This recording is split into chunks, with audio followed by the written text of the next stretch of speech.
Thank you so much, Simona, and a very good morning from my behalf, but not only on my behalf, but also from the colleague Frederike who did the paper with me. So the general idea of the next 15 minutes is basically to give you an overview of what's happening at the national level. But don't get me wrong, I mean, this is not a representative study, this is not something, you know, that grasps or encompasses everything that's happening. This is just the analysis of the three different sources of different, you know, stakeholders that reported what's happening at the national level. So in the next 15 minutes, basically what I'm going to be doing is try to give you an overlap of a glimpse of the operationalization of the European Youth Work Agenda, which we call, of course, the Bonn Process, but you already know that. And much more detailed overview can be found in the paper that was commissioned by the Youth Partnership. And its goal was, you know, just to give an impression of the Bonn process a good year after it has started. So we're right now in the 17th month of the implementation of the European Youth Work Agenda, and some of the things have happened. So what we did. First, you know, we decided that we're going to focus on the three main sources of information. On the one hand, we took the survey that was done by the newly established European Service Center for the Bonn Process within Jugend für Europa, and basically they got 28 responses out of 50 queries, and the geographical focus was all the European Union countries, but also the Council of Europe countries and the one who signed the Cultural Convention. The second survey was conducted by the Youth Partnership, and it was, as seen here, sent to the European Steering Group members of the implementation of the Bonn process, and here we got 9 responses. And in addition to this, we did analysis of the minutes of the second steering group meeting that was organized also by the partnership. So compiling this together does not give us, and this is something that I really want, you know, focus on, the general, you know, it gives us a general idea of what's happening at the national level, but it doesn't mean that all the initiatives that are happening in Europe are basically put in this paper or in this presentation. That's why we're here. That's why, you know, we're gonna just exchange the things that are happening, and then we're gonna put this additionally into our papers. But, you know, this will give you the idea of what's happening and how we did this. You know, you all like methodology, of course, so I'm just gonna skip this very quickly because we did, as you can see, a two-step analysis. On the one hand, you know, we first clustered all the activities, initiatives, projects that are happening based on the two groups. One is national, the second one is European. But then we realized, okay, but this is not something that you can do, especially with European Youth Work Agenda, because, you know, there are some things that are national that reflect the European level, but also there are some European things that, you know, influence the national level. So the only thing that we could do is go back to what? To European Youth Work Agenda, of course, you know, and priorities. And that's why we did the second type of an analysis, and we categorize all the initiatives that are happening based on priority areas of the final declaration. So this was something that Jakob was saying, and then Simona, you know, pointed out. You know, as you will see, we used this declaration of the Third European Youth Work Convention and try to see, you know, which priority areas basically are the most popular among national states. And before that, I just want to point out, you know, just some things that are important to mention for you to understand what's happening behind this paper. So these data collected are neither complete or comparable because, you know, it's simply the methodological framework is not that you can do this. Then, you know, some concrete descriptions of activities of the involved stakeholders were missing.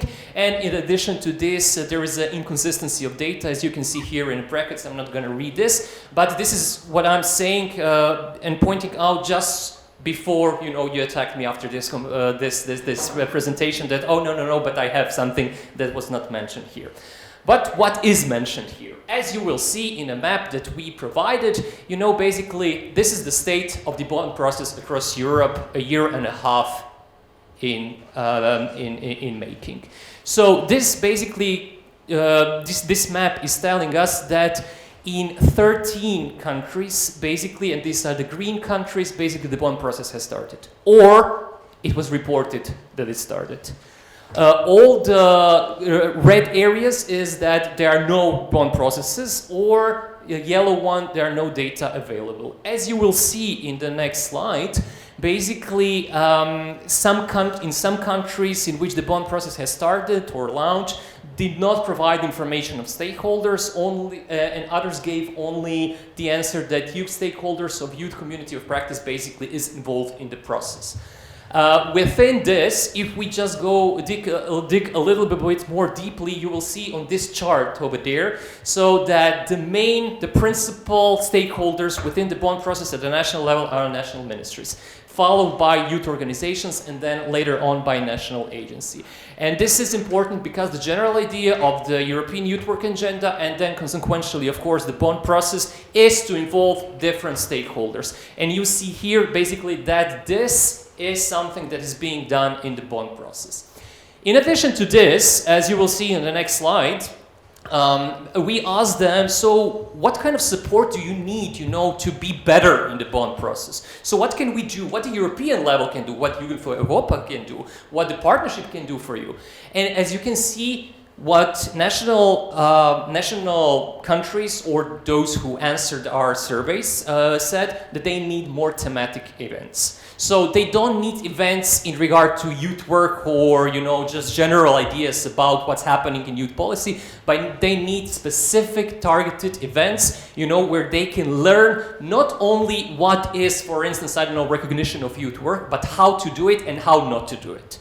And I think that this is a very important finding, because we can target and tailor different events that are happening at European level, of course, then based on the needs that our national states need, if we want, of course, just to accelerate the idea of Bonn process. Then also, knowledge building and publications, practical support materials, exchange forums, and information per se. But this is something that gives us, just a general glimpse of where to direct our attention.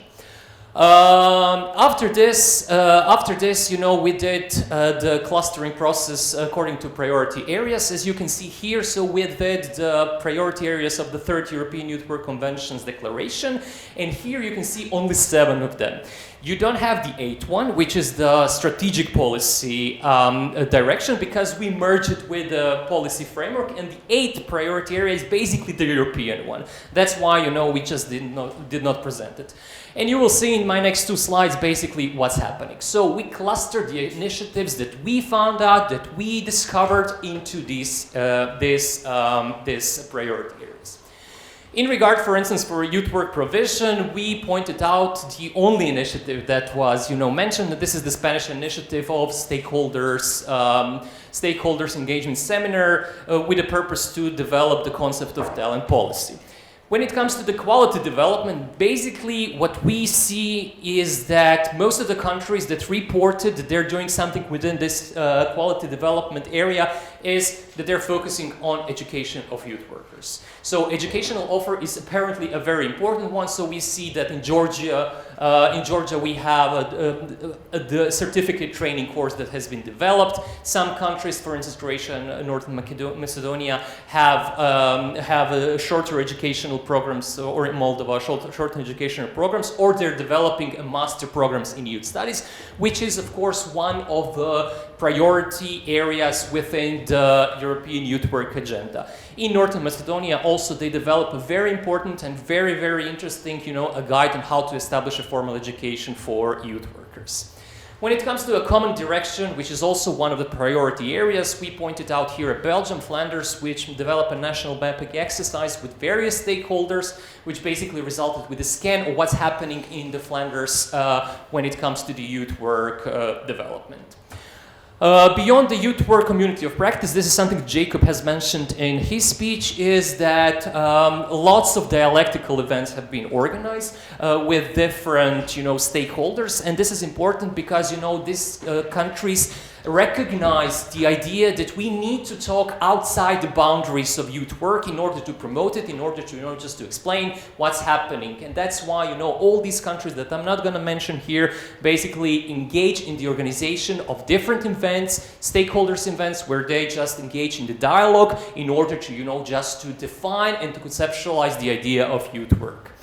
In regard to recognition here, perhaps I would like to mention the island, which basically invested in Youth Work Education Forum, which is a peer initiative of different higher education institutions that provide professional youth work training education.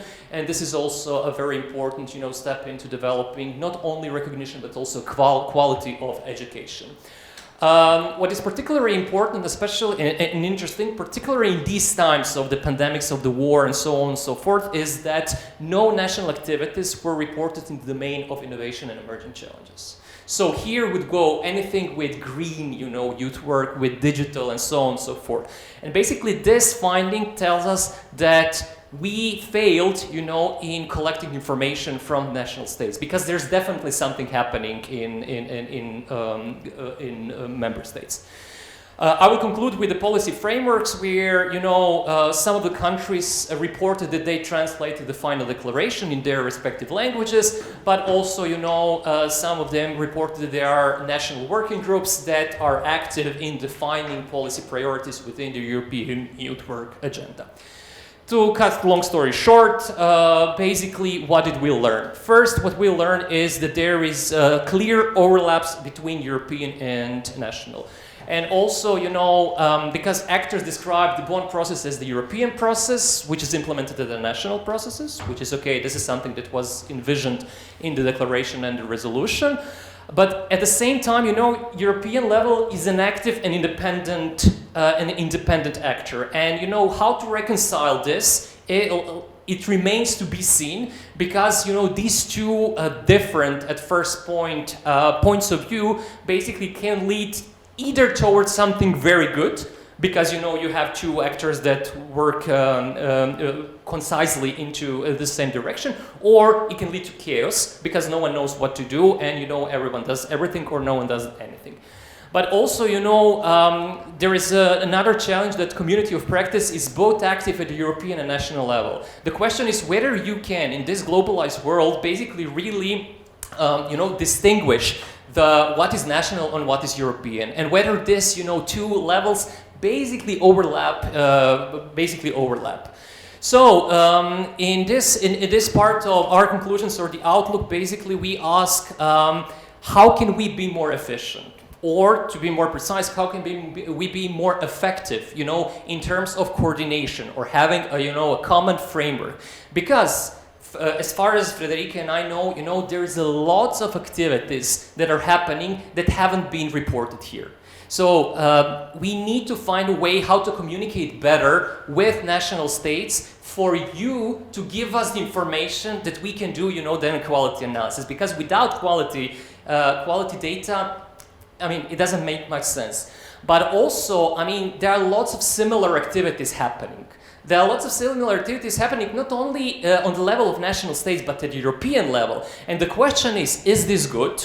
That we have, 3 at this point initiatives for establishing master education in youth work? Or is this something that we can merge together and then, just the overall impact could be bigger? It's up to us, in national states to decide. However, definitely communication is something that we need to work on, because but it was expected, just to engage that we need to invest much more into communication when we were writing European Youth Work Agenda, because this is the first time that Europe basically engaged in something like this. So I think that this 17 months checkup, what's happening, basically gives us a very clear indication that we need to focus much more on communication among ourselves in order, just to boost this idea of the Bonn process and retrospectively European Youth Work Agenda. The last thing, and I'm going to finish with this, is that what we found out that lots of national states are basically legitimizing the existing practice. So everything that's happening in regard to youth work in their countries is being labeled as a Bonn process. Even if it had been started, it's a perfect, before the initiation of the European Youth Work Agenda. And this is something that we have to keep in mind, that we mustn't allow, on one hand, of course, just to put everything under the label of European Youth Work Agenda. But then on the other hand, perhaps this is good because it brings visibility to different initiatives that are happening. Okay, so thank you for your attention. This was, a very short and very quick overview, but, I had only 15 minutes, just to present you the findings of these 3 series. Thank you for your attention.